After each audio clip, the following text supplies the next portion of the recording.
A'udzubillahi minasyaitonirrojim. Bismillahirrohmanirrohim. Assalatu wassalamu, ala asyrafil mursalin sayyidina wa nabiyina Muhammadin wa, ala alihi wa sobihi ajmain. Berikut adalah prediksi sufistik dari Maulana Syekh Nazim Adil Al-Hakani. Beliau adalah mursyid Naqsyabandi ke-40 di rantai pengajaran sufi dari Syekh Naqsyaband.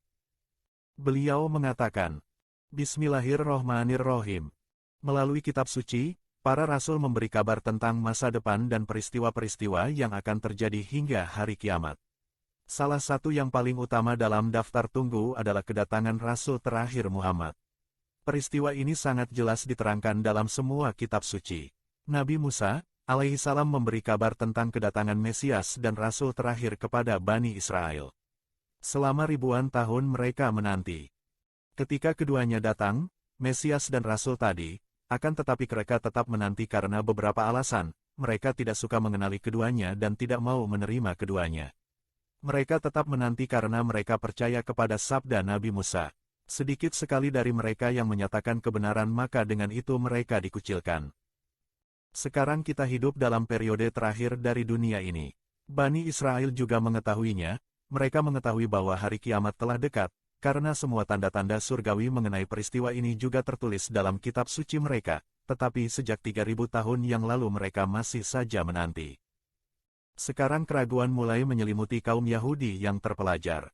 Mereka bertanya kepada diri sendiri, jangan-jangan keduanya telah datang tetapi mereka tidak menyadarinya. Mereka bertanya di mana keduanya sekarang.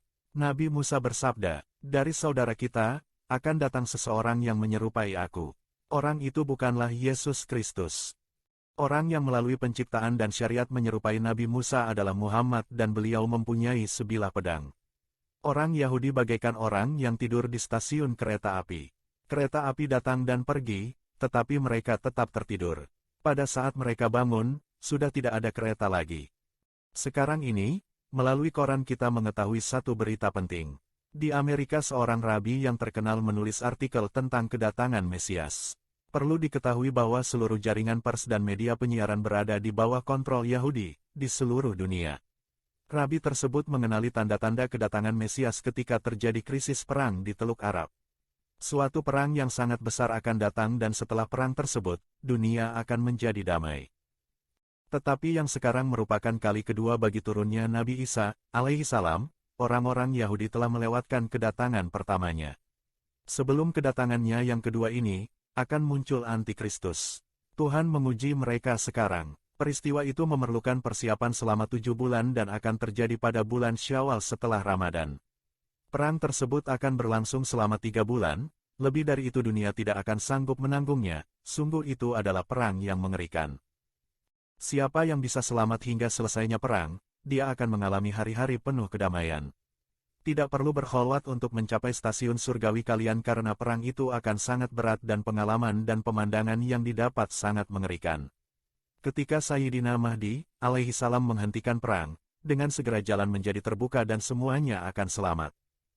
Orang-orang yang bersifat materialistik akan musnah, sebaliknya akan muncul orang-orang spiritual, yaitu mereka yang bisa berdiri di angkasa atau berjalan di atas air.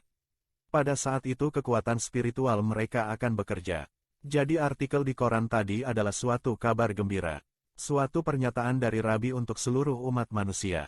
Dia mengatakan bangsa Israel tidak perlu takut, tak perlu takut bagi orang-orang beriman yang menanti kedatangan Nabi Isa, Sang Mesias.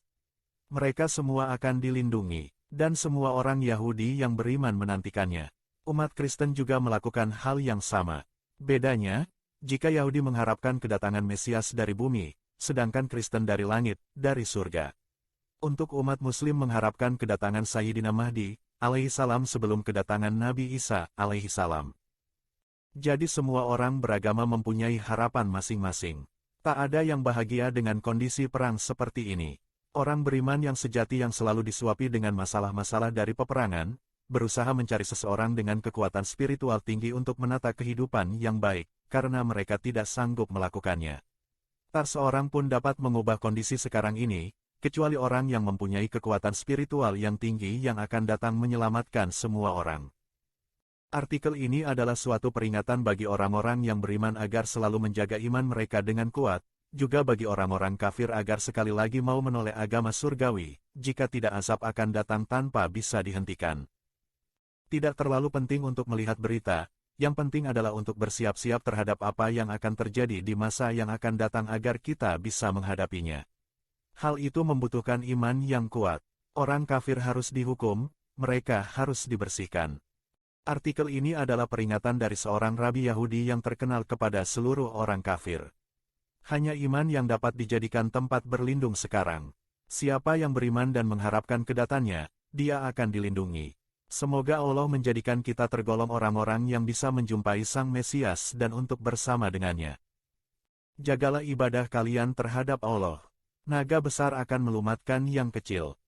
Sejak tahun 1000 Hijriah umat Muslim menantikan kedatangan Imam Mahdi, sampai sekarang telah lebih dari 411 tahun berlalu. Kita mengharapkan kedatangannya selama 50 tahun.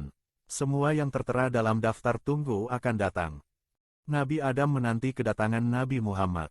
Beliau telah melihat namanya di singgasana Allah, Arsy, dan jatuh cinta kepadanya. Pada peristiwa Isra, Miraj, malaikat Jibril pergi ke surga dan menemukan salah satu burak tengah menangis. Dia telah mendengar nama Muhammad Shallallahu Alaihi Wasallam dan jatuh cinta kepadanya, dan berharap dia terpilih menjadi kendaraan yang dipakai untuk bermirai. Seluruh rasul menantikan kedatangan Rasulullah Muhammad selama periode kerasulannya. Rasulullah memberi keterangan mengenai kedatangan Imam Mahdi, jadi beliau akan datang, begitu pula mengenai perang yang akan berlangsung, kalian telah mendengar gaungnya. Sekarang seluruh orang merasakan suatu daya tarik. Bukan sekarang, tetapi setelah Ramadan, perang akan terjadi. Sekarang terjadi perang di antara orang Arab. Naga yang besar akan melumat ular yang kecil satu demi satu. Kita berharap perang itu akan segera terjadi. Barang siapa yang bertahan akan selamat, tidak perlu berkholwat sebab Imam Mahdi dengan takbirnya akan membuka hati orang-orang yang beriman. Apa yang datang sekarang, apapun menjadi mungkin di zaman sekarang. Kalian bisa mendengar suatu berita yang mengagetkan di pagi hari dan sore harinya yang terjadi adalah kebalikannya. Grand Syekh Abdullah Faiz Ad-Dagestani berkata, kita hidup pada masa di mana dalam 24 jam segala sesuatu bisa berubah.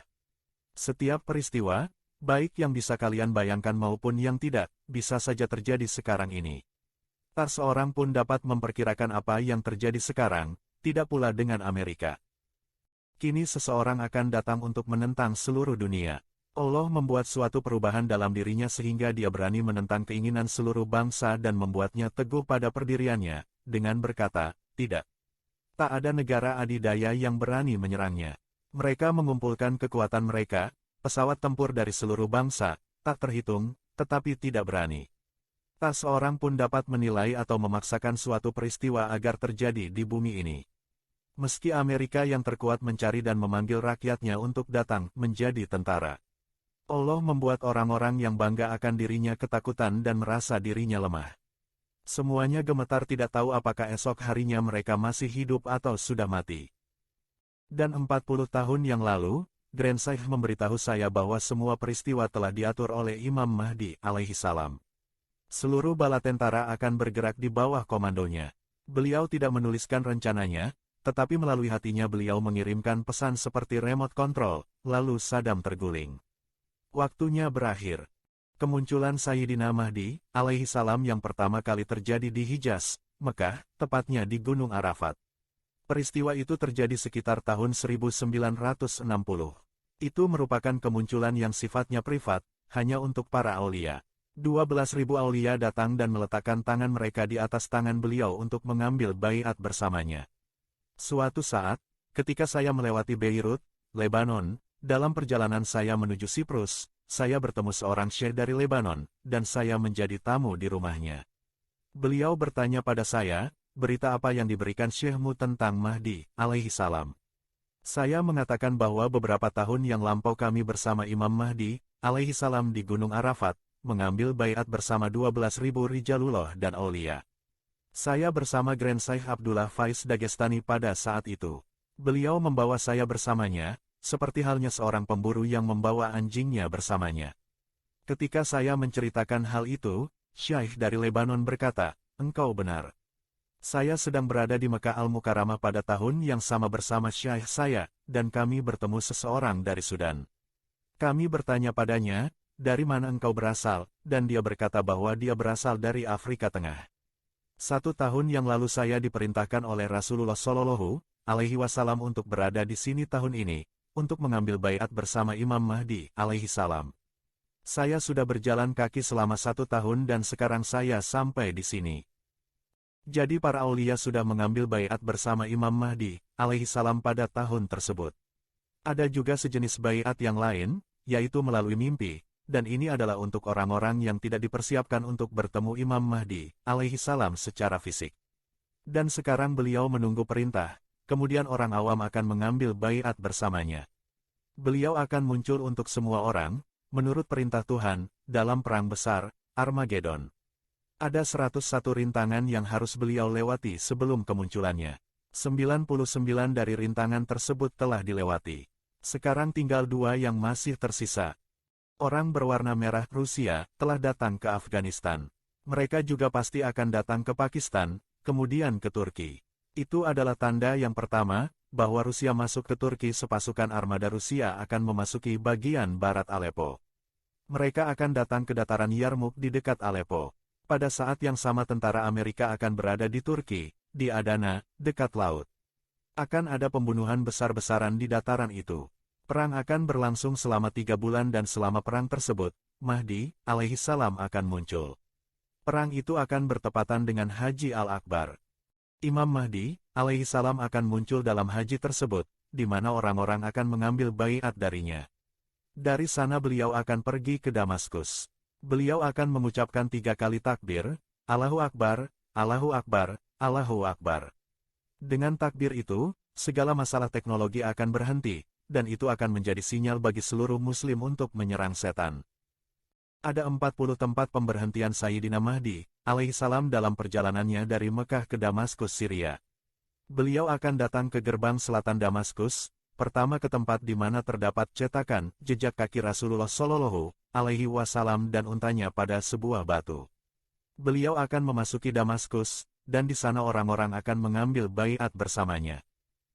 Kemudian ada 7 tempat pemberhentian beliau dalam perjalanannya dari Damaskus ke Istanbul, Turki, yaitu di Homs, Hama, Trablus, Halep, Konya, Bursa dan di akhirnya sampai Istanbul. Di sana beliau akan mengambil bendera Rasulullah Shallallahu Alaihi Wasallam dari istana Topkapi. Tetapi sebelumnya, Padishah akan muncul dan mereka akan bertemu di Konya, di mana Imam Mahdi alaihi salam akan menyimpan pedang Rasulullah Shallallahu Alaihi Wasallam dan jubahnya, serta amanat barang peninggalannya. Setelah Imam Mahdi alaihi salam mengambil bendera Rasulullah Shallallahu Alaihi Wasallam di Istanbul, Antikristus atau Dajjal akan segera muncul melalui Khorasan di Iran, kemudian menuju Yerusalem, dan dari sana pergi ke seluruh dunia selama 40 hari. Sekarang dia masih terbelenggu rantai, di penjara di Pulau Antah Berantah yang tak seorang pun dapat mendekatinya, karena dia berkata, "Aku adalah Tuhanmu," mengaku sebagai Tuhannya manusia, bukan hanya nabi, tetapi Tuhan. Dia tidak dapat bergerak dari sana. Dia adalah setan, ayah dari semua setan-setan yang ada.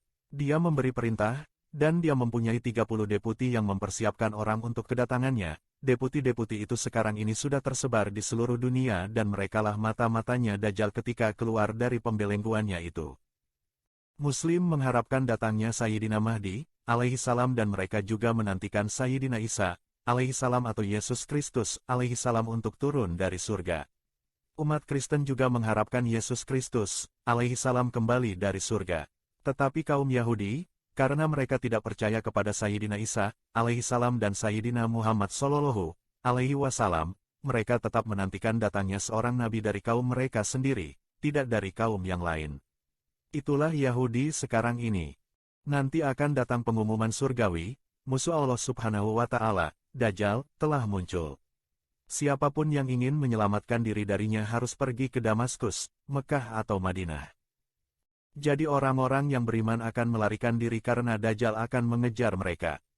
Mereka akan berlari seperti layaknya arus ke Damaskus, dan semua mukmin harus berada di sana selama 40 hari. Dajjal akan pergi mengelilingi dunia, tetapi 700 malaikat, 700 jin, dan 700 aulia dari Budala, Nujaba, Nukaba, Autat dan Ahyar akan melindungi Damaskus, sehingga dia tidak akan sanggup memasukinya.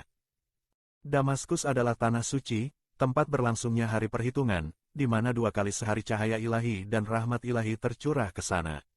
Daerah ini meliputi area yang dapat dilihat sejauh mata memandang dari menara Masjid Umayyad, dan berkahnya menyebar ke sepanjang 6 atau 7 hari perjalanan unta ke segala arah. Setelah 40 hari, Yesus alaihissalam akan turun dari surga. Waktunya adalah ketika salat subuh, ketika beliau turun di Masjid Umayyad di Damaskus, Syria. Beliau turun di sebuah menara di Kubah Timur, di mana Sayyidina Yahya alaihissalam, John the Baptist, dikuburkan. 2 malaikat akan melindunginya dengan sayap mereka, dan membawanya turun ke bumi. Beliau akan mengenakan turban hijau, dan tubuhnya bercahaya. Beliau mempunyai wajah yang paling tampan, putih kemerahan. Janggut beliau berwarna merah, dan beliau berkeringat. Beliau juga mempunyai sebuah pedang.